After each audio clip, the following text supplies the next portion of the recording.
Welcome to Paris on a Budget, how to save your money as a student. I went with my two friends Martha and Maria. We're all 19 and we all go to university. That's me in the white dress. So we woke up at 5:30 in the morning, way too early, to catch the first Eurostar into Paris. I spent £100 on a return train from St Pancras to Gare du Nord. It should have been 60 though, because the EasyJet prices were £60 for a round trip, which is such a bargain, but I hate flying. Let me put you on to the apartment that we stayed in. It was an Airbnb. Jean-Marie, the host, was the sweetest old man ever. Yes, the elevator was absolutely tiny and we couldn't fit in it, but it was fun. Here it is on the Airbnb site if you want to look at it. It was so cheap, it was so close. It was a 20-minute walk to the centre of Paris, as you can see. He bought us a bottle of wine and he left so much food in the fridge and the cupboards. It was so nice, so that means that we saved loads of money. The apartment was so cute. It had these beautiful French windows overlooking the courtyard. Because it was in a courtyard, it was so quiet and safe. This sofa bed pulled out into a double bed where Martha slept, and the apartment was clean and airy and it had another huge French window. So we each spent £100 on an Airbnb for 6 nights. That's just over 16 quid a night. That's including all of the cleaning and the service fees. Bargain! So day one we did North Paris. We went to the Sacré-Cœur, which is that massive white building in the background. Everyone comes here for an Instagram photo with this amazing view, which we obviously did. Look how cute! And because going inside is totally free, I definitely recommend it. It's very beautiful.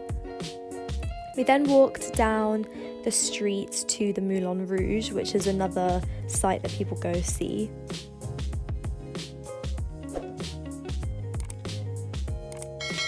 Here is an ingenious tip for any country you visit. We split Paris into north, east and west because that way we could save money on not using public transport and just walking everywhere and lessening the amount that we have to walk. I really recommend that on the first night you go to a supermarket and buy breakfast or dinner or whatever you want, snacks, because that will save you so much money. And also, European supermarkets are just cute. We had the wine that Jean-Marie got for us, and because we were really tired from waking up at 5:30 in the morning, we obviously had to watch Magic Mike. So yeah, we just stayed in, watched Magic Mike. She definitely was. Yep, that was our breakfast. And day 2, we went to visit East and South Paris. That was us at the Notre Dame. Here's a tip. If you're going to have a French delicacy, like crepes, go to an individual salesperson like this guy who had his own stand just in front of the Notre Dame. He was so lovely and the crepes were the bomb. I had lemon and sugar and it only cost me €3 and I was so happy. We then walked over to the Luxembourg Gardens, which is a very famous and beautiful park. I bought an iced tea from this really cute lady in her stand. That was only €4. Here's a sneaky tip. If you are nice to the people that are serving you, anywhere you go in Paris, they will give you free stuff. The amount of free stuff that we got, free chips, free pizza, free drinks, oh my god, it was amazing. Then we went to the Louvre. Unless you're an art fanatic, you really do not need to spend the money and time to get into the Louvre. It's pretty enough on the outside, in my opinion. We then walked over to the Jardin du Palais Royal. Yes, that's Maria saying it because your girl sucks at French. Pont Neuf is the sexiest place to go see a sunset in the whole of Paris. Sit on those benches inside the bridge and, you know, have a little kissy kiss. The best street for meeting people, guys and girls, Rue Montague. It's got bars that are so lively with tourists and French people. You go there and you watch the football games. It's so lively. Happy hour is like €5 a cocktail up until 12 midnight. The vibes are immaculate. Of course, we had to have a drink and make use of the happy hour. At the end of the street, there is a Westfield and this park where all of the young people hang out. Ooh, get it. As you can see, it's kind of like Stratford.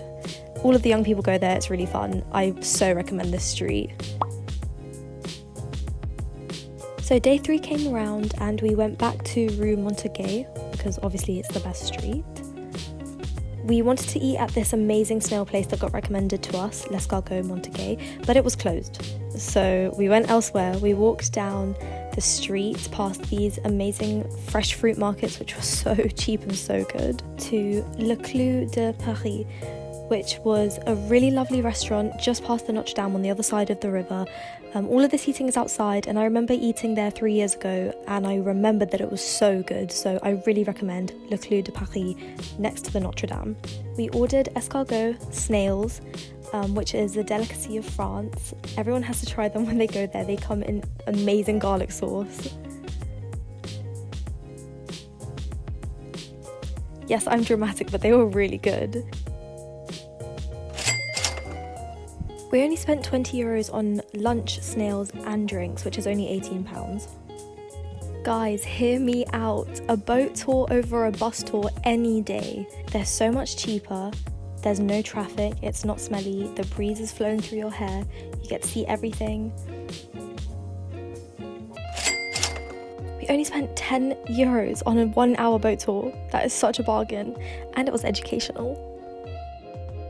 This is Pont Neuf, the sunset bridge I was talking about, the oldest standing bridge in Paris with 381 of these ugly heads. These apartments that overlook the river are so beautiful, but they're €30,000 per square meter if you're looking to move to Paris anytime soon. Okay, now my favourite part of the vlog.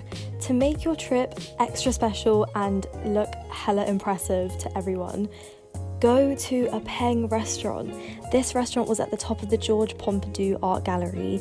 It had this amazing view, and you could see the sunset and the Eiffel Towers in the back, and oh, the Instagram photos were banging. It was so amazing.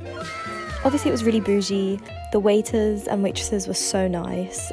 We could see the Eiffel Tower sparkling in the background. I think it's really nice to actually treat yourselves, especially as students. We don't have much money, we're not treating ourselves every day, but if you're going to be in Paris, go to a place like this. You're just going to feel on top of the world.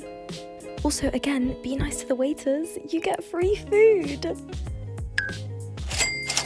You get away with spending €30 on a meal like this instead of 200 by going out for drinks afterwards. Day 4, West Paris. This was a big day. We walked over to the Place de la Concorde, which holds the beautiful Cleopatra's Needle, the one which you can also see in New York and in London.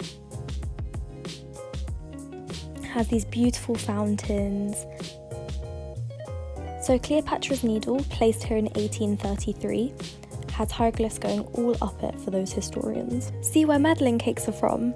This is Place de la Madeleine, that is the church, and this is Café Madeleine, which we visited. Of course, we got more free food. Madeleines are these tiny little traditional French cakes, and the waiters were telling us that when they were kids, they remember their grandmothers making them. That was the cafe there. We only spent €13 on lunch. The Champs-Élysées, baby! I'll show you some of the nicer shops. And you know, just because they're nice doesn't mean you have to buy anything. We found this massive Sephora with a red carpet. You could literally buy any brand in here. It was so huge, but it was really a lot of fun. Had Cartier. Christian Dior. And then we got to the Arc de Triomphe. If you walk down these steps, you can get to the little island in the middle of the roads, which is where the Arc de Triomphe actually is. That's my friend, being pretty.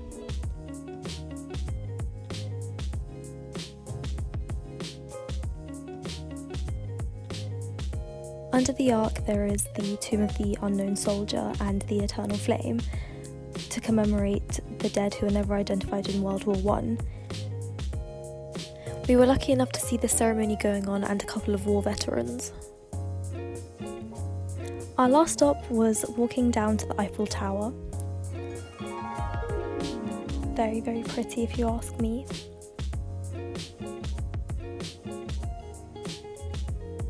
We had to take 2 lifts up, and I'm very, very afraid of heights. However, I'd rather take the lift than take the stairs up to the first floor, because hell no. This was the second lift, which was even higher. Then finally we got to the top and I could relax. It was so beautiful, and that's the Arc de Triomphe.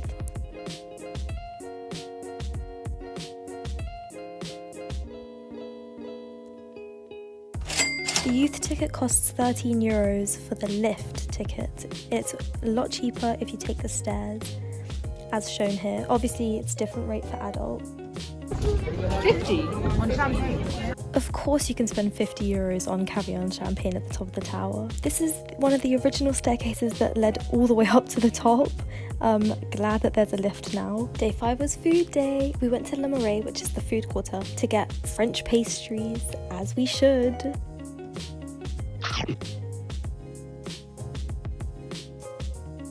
We went to Rue de Rosière, where we were recommended to get falafel, authentic falafel, and all of these little falafel places were in rivalry to get us to go.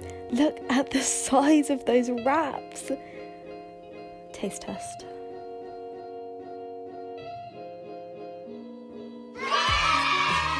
Le Marais is where you should go for all food, any food.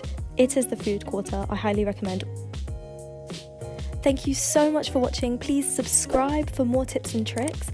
I hope I've taught you how to use your money wisely. Have an amazing time in Paris. Comment, do whatever you like it if you want. Tell me how to improve. Give me suggestions. I'm all ears. Thank you so much. Bye.